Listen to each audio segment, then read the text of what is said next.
భారత్ మీదన ఒత్తిడి చేయడానికి 100% టారిఫ్లు వేసినటువంటి అమెరికా, దానికి భారతదేశం ఏమాత్రం తలొగ్గదని తేల్చి చెప్తున్నటువంటి భారత్, ఈ సందర్భంగా రష్యా అధ్యక్షుడు పుతిన్ భారత్ మీద పూర్తి నమ్మకాన్ని వ్యక్తం చేశారు.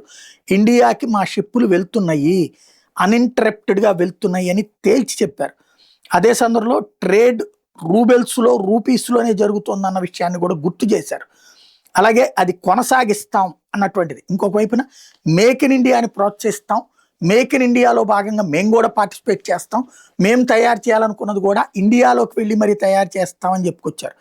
అట్లాగే ఇండియాతో చర్చలు కేవలం ఆయిల్ గ్యాస్కే పరిమితం కావట్లేదు, మా రిలేషన్స్ ట్రేడ్ అనేటటువంటిది ఇతర రంగాల్లో కూడా పెంచబోతున్నామని తేల్చి చెప్పారు. రష్యా ఇండియా జాయింట్గా లార్జెస్ట్ న్యూక్లియర్ పవర్ ప్లాంట్స్ 5 కట్టబోతున్నాము ఇండియాలో అన్నటువంటి విషయాన్ని స్పష్టం చేశారు.